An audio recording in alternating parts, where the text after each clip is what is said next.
Good morning, team. This is JcLopez again. Sa mga hindi pa nakakilala sa akin, please do subscribe to my channel.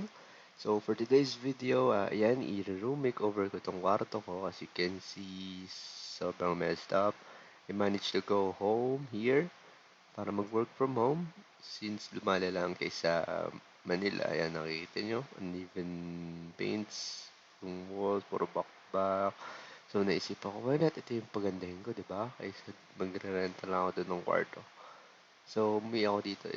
Ito yung Oak Plan room makeover DIY with low budget. So, I gathered that tips para makonduct ito at sana gumana. So, ito, try ko dito gawin yung geometric wall na nakita ko rin sa internet.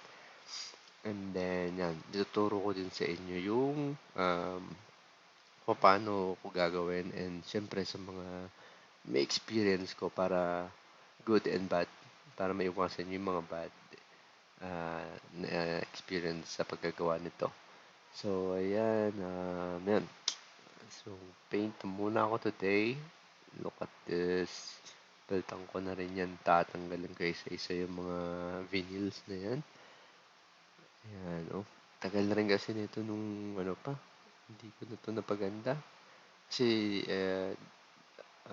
tawag doon, hindi ako nauwi madalas dito. Ayan. So, naisipan ko, so tamang-tama yung work from home, tamang-tama itong quarantine, dami akong gagawa. So, let's start.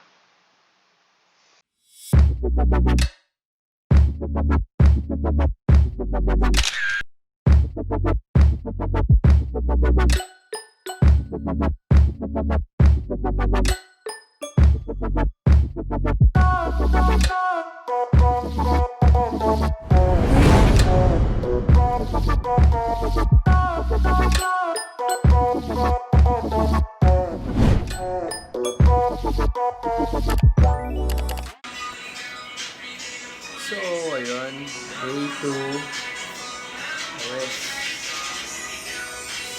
still in progress. So, ginawa ko ay first coating muna. Tapos na ako. Kasi nagmula ako sa sa walang talaga na pader lang na walang kulay. Kaya, coat ko muna siya. Ayan, pakita ko sa inyo yung mga ginamit ko ito. Ayan, okay. Hindi ako kanina sa Will Complete po yung mga gagamitin ko din. Ang silya, ABL. Tapos ito yung gagamitin ko mamaya pang pang flooring. Tapos, start na ako dito sa tape. Lalagyan ko na dito pag naano na ako ng tape ng geometric lines. So, ayan. Oh, kalat pa. Full mess pa. So, I'll update you after this night. Maybe tomorrow, maganda na yung nito. Wow! So, bye-bye.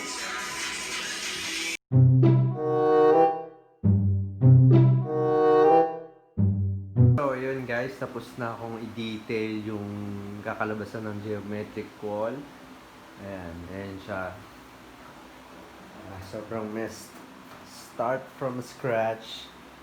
Tingnan natin kung maganda ang kakalabasan nitong room makeover. I-explain ko din sa inyo yung mga nagastos ko, kung saan ako bumili by the end of this video. Ayan. So, ito, hinahalo ko na yung gagamitin kong pangkulay para sa ayan, from Rain or Shine. Ayan. Sales stock ako ni Kuya maganda daw yan. Water-based din. So, ayan. Start na ako. Using my... So, okay kung marami kayong variation ng rollers. Ito foam yan mas maganda yung kapit din.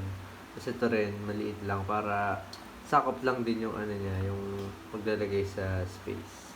So, let's get started. So, ito guys, using paper tape. Depende rin sa inyo kung kayo na lang mag-design. Ang ginawa ko yan, kung ano yung mas attractive, basta abstract na paglalining. Yun yung ginawa ko, tingnan nyo. Ayan. Ayan. Walang pattern yan, kahit ano yan. Kahit anong pwede nyong gawin dyan. Basta magmukha siya talagang abstract, geometric lines. So, ayan. Pinta ko na using this. Let's go! I love the way she makes me smile, she makes me smirk. Yes, sir. It gives me chills, it makes me blush, it gives me worth. Work. And I can see her winning the Miss Universe. And if heaven does exist, it will most probably look like her. Yeah. I love the way she makes me smile, she makes me smirk. Yes, sir. It gives me chills, it makes me blush, it gives me worth. Work. And I can see her winning the Miss Universe. And if heaven does exist, it will most probably look like her. Yeah. I love the way she makes me smile, she makes me smirk. Yes, sir. It gives me chills, it makes me blush, it gives me worth. Work. And I can see her winning the Miss Universe. And if heaven does exist, it will most probably look like her. Yeah. I love the way she makes me smile. So, clean up day 3. 3. Bagong gising pa ako nun. Sobrang dali pa. Clean up day 3. Ay. Day 3. Sobrang dali pa. Dito. Dali pa siya. So, I'll update you. Guys, so yun, time check, 8:30. Naabot ako ng 8:30 sa paglilinis dito. So ito na yung finished product nung pagtatanggal ng stickers sa aking geometric wall. Tcharan! Look, alay ako atin. Ang ganda, ang gandang background. So inabot ako ng gabi. So ang gagawin ko naman ngayon, since natanggal ko na yung floorings, ayan, natanggal ko na yung vinyl dito yung dati. Nalinis ko na rin, yan, nag-awig na rin. So ito, gagamitin ko ngayon. Pandikit na sa bagong vinyl. Yan. Rain or shine ba to? Ewan ko. Hindi. Tapos ito ilalagay ko. See? So, ito guys, ito yung gagamitin ko para sa aking floor cover. Nabili ko sa Wilcon for 900 plus. 45 pieces siya. So, unahin ko muna yun doon. Nilinis ko ng spinning tray, yung mga ilalim. Sinanitize ko na din. And also, ayun. Simulan ko na. Game. So, ayun guys, gumamit ako dito ng power band, pandikit dun sa ilalim ng vinyl. Gumamit din ako ng brush dito para mas madali kong maikalat yung paste. Make sure sa lahat ng gilid, talagay niyo siya para madikit siya sa, sa floor. Ayan, tapos gumamit din kami dito ng martilyo para ma-fit yung paglalagay namin. Ito naman guys, for the final touch, nilagyan ko ulit siya ng white glossy paint and minasilyahan ko yung ibang bako-bako. So, ayan, final paint. Third coating. A few moments later. Hi guys! So, ito yung nabili ko sa Shopee na ipandidikit ko doon sa mga uneven walls. Para sa mga pangit na walls, ito yung didikit 8 pieces. So, ito siya kakapal. Tapos, ang ganda ng pagkakadetail. Parang may bricks. So, nabili ko to na, kano ba to? 860 kasama na yung shipping doon. 8 pieces yan. Bali, 95 pesos ang isa. Meron din sila nung manipis. Nasa 75 pesos. So, yan. Dito kayo didikit. Yung mga pangit na walls dyan. Nakaganto na yung didikit ko. So, let's get started.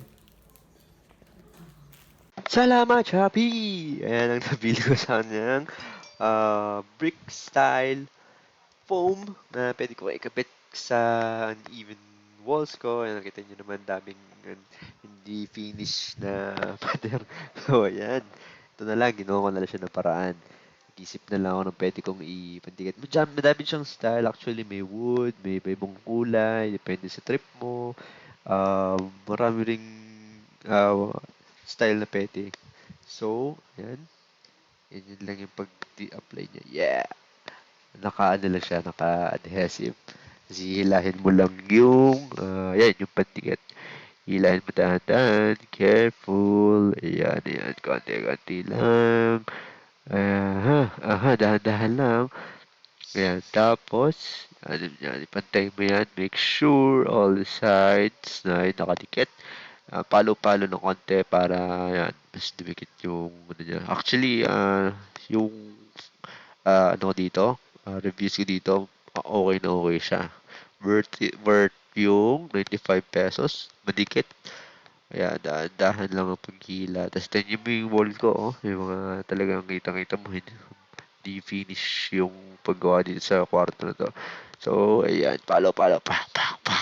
So, dito guys, nagkaroon pa ako ng issue na kulangan ako. Nagkamali ako ng estimation sa size ng wall. So, umorder pa ako ng 4.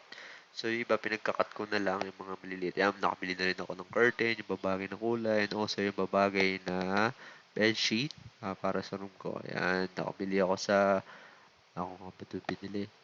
Yung curtain rod sa Ace, tapos yung bedsheet, yan lang. Tapos, naglagay din ako ng emulsion kasi ang kinalabasan nung geometric wall ko naging pale yung kulay niya. So, advice ni Kuya doon sa nakausap ko sa Ace Hardware, ito pwede ko siya ilagay, emulsion para mas kumintab. Ayan, ang ano siya, hindi siya yung malagkit. Ano lang siya, parang tubig. I-apply mo lang siya. Yan. Ano ko dito, dalawang coat para ano siya, mas makintab. So, after all the pagod, I'd like to present my craft. Dug dug dug dug charat!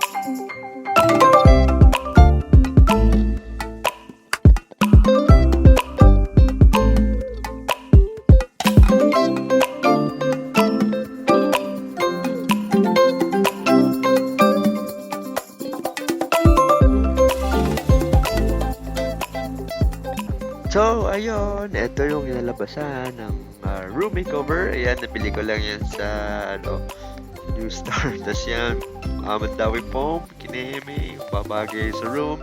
So, ginawa kong side table yung utility box. So, ayan, hindi pa ako nakapaglagay ng plants kasi magdi-DIY pa ako ng paso. Dami kong plants sa buhay. So, ayan yung inalabasan niya. Ayan. Oh, diba? Yung mga pangit na wall, tinakpan ko na lang. So, pwede pang work office, gaming, vlogging, TikToking, kahit ano pa, pwede. Ang kitab na nung geometric wall. So, achievement for me! Tara! So, ayun, like I said, in the ending of the video, explain ko sa inyo some tips. So, ayun, sa mga first na gastos ko is below 3K. No. Below 4K. So, yun, 3K plus. And then, saan ko nabili? Pang ano ko, yung cortina sa ano yan, sa Mandawi foam, and also may foam, curtain rod Ace, yung tape, Ace din yan, tapos yung rug sa New Star. So, yung foam sa Shopee, yun, nung sabi ko sa inyo 95 pesos ang isa. And then, tips sa wall. Pagka may paint na yung wall nyo or yung matagal na siyang hindi napipinturahan, sabi ng airpot ko, may dapat daw ginagawa pa doon. Parang may pinapahid na water, like, ang tawag nila ay lason. Para pagka pinatungan mo yung paint ng new paint, mas kakapit. So, yun yung pagkakamali ko. Pinatong ko lang. Ang ginawa ko lang is niliha ko yung ibang side. So, sa ibang side, hindi kumapit. Paint na ginamit ko ay dalawa lang. Yung puti, pati yung gray. Pinag-mix-mix ko lang para create ako ng light and dark na pati yung white dito, hinaluan ko ng maliit na na konting gray para hindi siya yung white na white, yung glossy white. So parehas glossy white, yung gray paint from Rain or Shine, and then Dream Coat yung puti. So ang binili ko ay, ang kumasya sa puti, binili ko ay isang galon, nasa 400 plus. And then yung Rain or Shine 1 liter, nasa 150 plus. So foam, brushes, advisable yung foam na iba-iba yung size. So mas maganda yung marami kang size, mas maganda yung foam. Sa masilya, pag magmamasilya kayo, pagka may mga uneven dito, after masilyahin, sandpaper din para pumatag. Future plans, ang gagawin ko pa dito, lalagyan ko pa ng accessories, magdi-DIY pa ako ng mga shelves, halaman, ganun. So, good thing tong quarantine na tinuturuan tayo maging more productive, pagganahin ng utak para instead of gumagastos, why not DIY, create a DIY. Gagamitin ko siya pang office, gaming, and vlogging, so pwede naman siya. So last tip, gamitin mo tong application na to para maplano mo yung magiging outcome ng room makeover mo. So ayun, thank you sa panonood again guys. I hope may natutunan kayo. Like I always said, keep safe. This is JcLopez again. Please do subscribe to my channel para updated ka sa next video na ilalabas ko. So thank you team. Like I always said, keep moving forward. Bye-bye.